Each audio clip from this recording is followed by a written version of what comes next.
আসসালামু আলাইকুম আমার বন্ধুরা, আশা করি সবাই অনেক অনেক ভালো আছেন। তা আজকে আরেকটি সুন্দর একটি রেসিপি নিয়ে হাজির হলাম। সুস্বাদু একটি রেসিপি, সেটা হচ্ছে বড় মাছের কলজা। তো বড় মাছের কলজা কিংবা ফেডা আমরা অনেকে খাই, বাজার থেকে কিনে আনি না। আর যদি মাছ কিনি তাহলে তো কোনো কথাই নাই, কিনা তো দরকার নাই, মাছের সাথেই আসে। তো যাই হোক, বেশি কথা না বলে আমি যে টমেটো নিলাম 2টা, হ্যাঁ, পেঁয়াজ নিলাম 3টা, কাঁচামরিচ নিলাম 5টা। তো এভাবে পরিমাণ মতো, আইডিয়া অনুযায়ী পরিমাণ মতো আপনারা নিয়ে নেবেন। তো নিয়ে এগুলো এই যে কুচি কুচি করে কেটে নেবেন। তারপরে এই যে আমি কলজাগুলো দেখতেছেন খুব ভালোভাবে ধুয়ে নিছি পরিষ্কার করে। তো আমি হলুদ দিয়ে একটু মাখাবো, মাখাইয়া একটু লবণ দেবো। লবণ দেওয়ার পরে এটা আমি একটু ভাজি করব, মানে একটু ভাজবো হালকা, ভাজা নিলে সুবিধা বেশি। তো দেখতে থাকুন আর সাথেই থাকুন। ধন্যবাদ সবাইকে।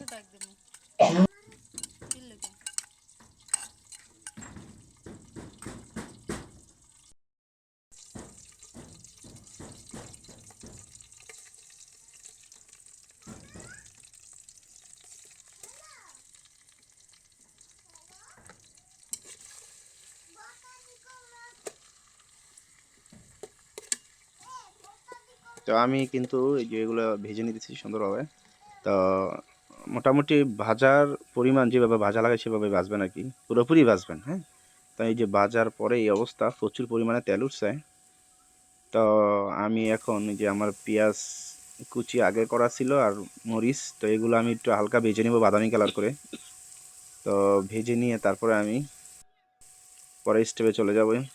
তো এই যে ভাজা এই অবস্থা হচ্ছে, দেখছেন বাদামি কালার। আমি প্রত্যেকটা ভিডিওতে বলি যে বাদামি কালার যখন বুঝবেন যে বাদামি কালার একটা কালার চলে আসছে, তখন আপনারা এই উপকরণগুলো দিয়ে দিবেন।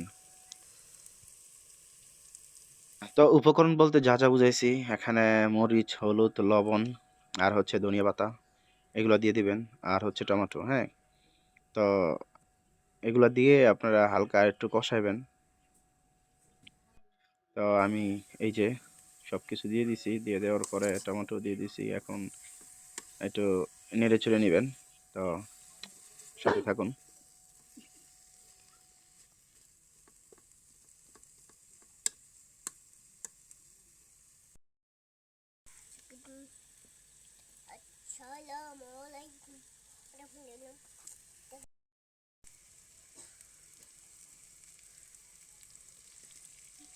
তো সব কিছু দিয়ে দেওয়ার পর, কষানোর পর, আমি কিন্তু এখন ওই যে মাছের যেই কলজাগুলো ছিল এগুলো কিন্তু দিয়ে দিলাম। তো দিয়ে দেওয়ার পরে আপনি হাতে দইরা 5 থেকে 8 মিনিট আপনি এটাকে একটু ঝাল দিবেন ভালো করে।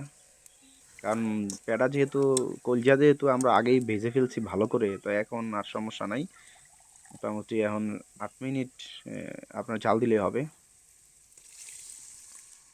এগুলো কিন্তু তেল, আবার ভাইবেন না যে পানি। তো এইভাবে এইভাবে একটু নাড়বেন, নাড়াচড়ার পরে ঢাকনাটা ঢেকে দিবেন। 8 মিনিট সময়ের পর আপনার রেসিপি হয়ে যাবে ইনশাল্লাহ।